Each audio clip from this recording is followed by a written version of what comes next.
Hi everyone, welcome back to my channel. So in this podcast, I'm going to explain about aphorism 22 according to Organon of Medicine 6th edition. So let's get started.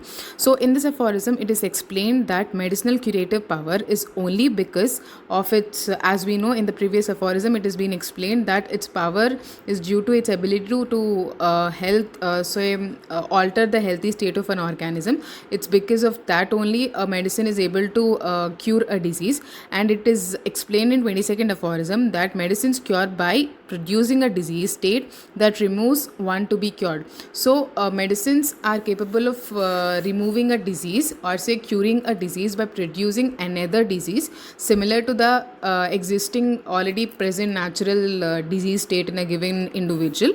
So by this power only medicines are capable of curing a disease, and it's also explained how it happens. Then we can, as aphorism is a lengthier one, I'm not going line by line, but I would like to give a small gist again.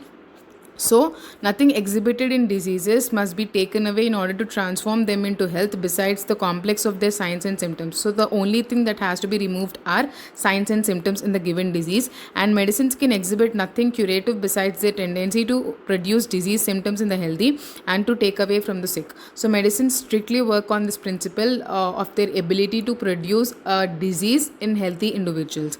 So, we can thereby understand or say imply the above two explanations in this way. Medicines can only be curative and capable of removing diseases by producing certain symptoms and signs.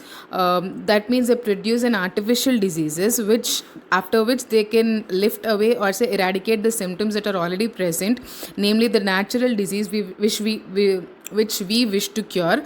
And for the symptom complex of the disease to be cured, the medicine must be sought which has been proven to have the greatest tendency to produce either similar or opposite disease according to what experience shows to be the kind of the medicinal symptoms.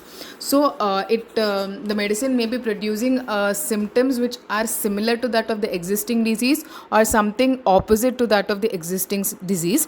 So it can only do both of either of them. So that is being explained as one of the characteristic of the medicine, and that is the gist of second aphorism. Hope this podcast was helpful. If so, don't forget to subscribe to this channel. Till then, bye bye and have a good day.